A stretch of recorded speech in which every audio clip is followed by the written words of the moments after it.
Hey guys, so this is our Unit 4 walkthrough. It's a Puma XLE Light. It's a 27 RB QC. This unit has an outdoor kitchen, which is kind of a nice feature. What you want to do is you want to release these two side latches. The door will swing open.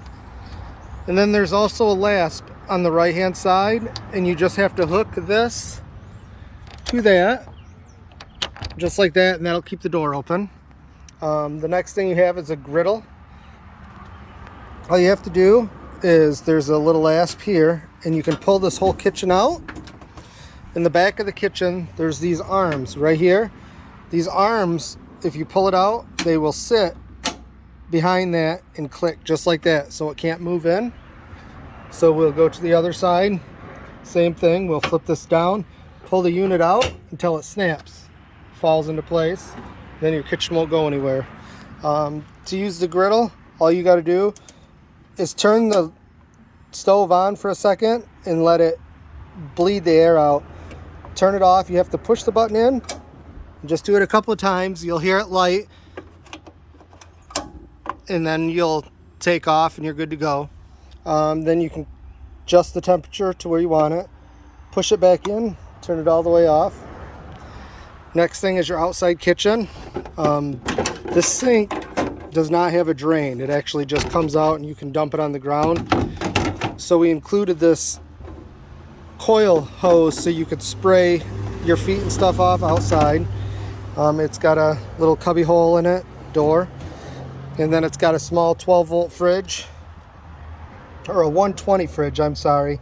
It's got a very small freezer up here, and the rest is for like just a refrigerator. You can keep stuff cold.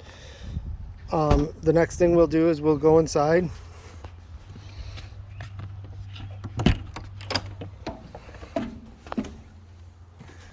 The next thing you have here is your monitor panel. This is kind of your brains to the unit.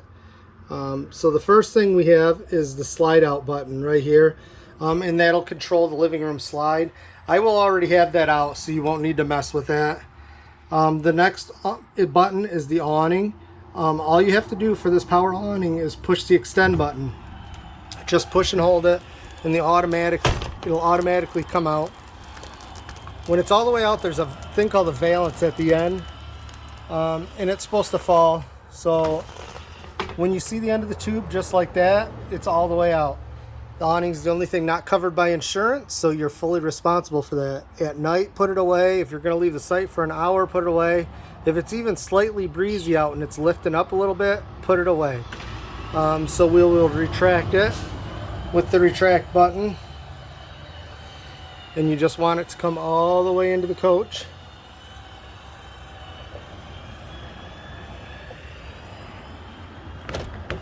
And that's it. The next thing that we're going to look at, can't get it to focus, is the water pump. This gets the pressure from down below up to top. All you have to do is turn that on. You can leave that on the whole time you're here. The next thing is the water heater. This is for the LP side of the water heater. This coach actually has an electric water heater, so I will run the electric instead of the LP. So you can leave this off. The next thing is your living room lights, which are just the normal room lights. The next one is a porch light, which is your outside light. It's just a small little light. The next one is your awning light. It's a full LED light strip all the way across the awning.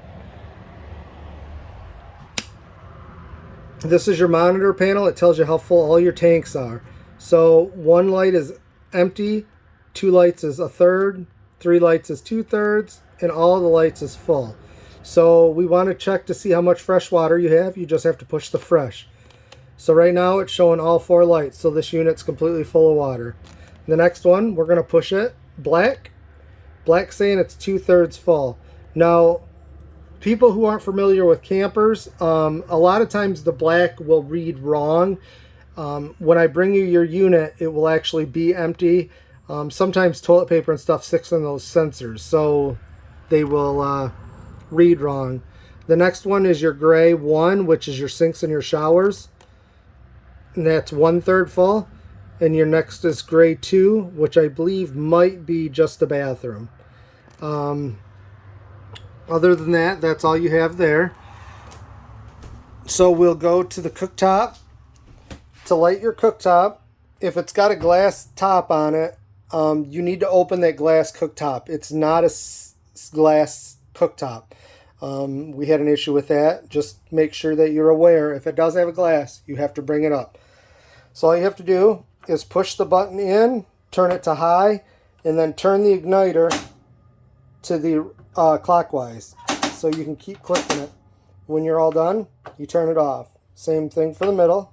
Push it in, turn it to high, click it, turn it. When you're cooking, make sure that you turn the exhaust fan on.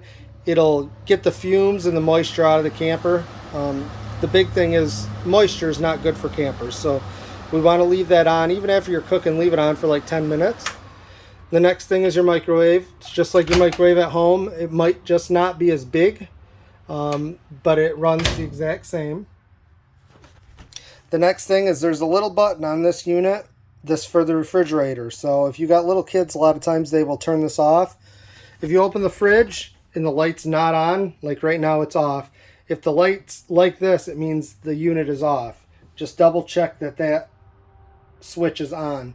You have a pretty big freezer. It'll be cold when it comes to your campsite.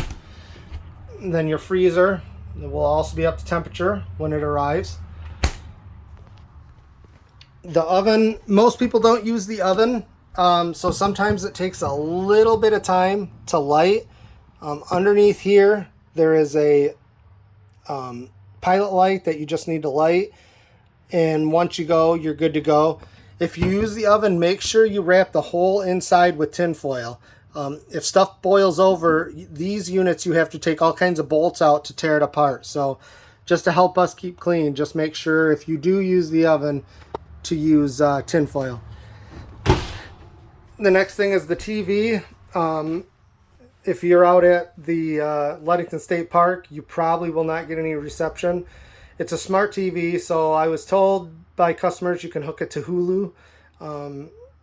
So other than that, you're camping, you know, roughing it, I guess. The next thing is your stereo. This unit has inside and outside speakers, 1 and 2. 1 is usually the inside, 2 is usually the outside. Just make sure if it's really early in the morning, you're not jamming outside. Kind of keep it in here. The next thing are your bunks. They're double bunks, so you can sleep 2 kids on the top, 2 on the bottom. The weight limit on these bunks is 300 pounds, so just be aware that it's a 300-pound weight limit. The next thing is the bathroom. It's not a bad size bathroom. The toilet on this is a pull handle. So when you go to flush it, all you got to do is pull this handle all the way to you. If you want to fill the bowl with water, all you do is pull that handle ever so slightly. It'll fill the bowl up. And then when you want to flush it, just pull it down again. A jackknife bed, all you have to do is lift this up at about a 45 and it'll automatically fall down. Basically for a kid, these aren't very comfortable. They're not very wide. To put it back up, all you do is grab this bottom again, bring it up to about a 45, and then push it into the wall a little tiny bit, and it'll fall into place. This is a dinette. It also turns into a bed. All you have to do is grab this tabletop, lift it up, and these 2 bars just go inside of those sockets. Pull those bars out, put them on the floor, and then this table sits right on these runners up here, and then all of the cushions fold down into the bed. The master bedroom's in front, just a basic bedroom. If you put your hands under the bottom here, there's a piece of plywood. You can lift it up, and there's storage underneath there for all your belongings. Just make sure that you double check all the cubby holes before you leave. And other than that, I will do a walkthrough with you guys when you get there, just to double check to make sure you're all comfortable with the unit and you're good to go. Thanks for watching.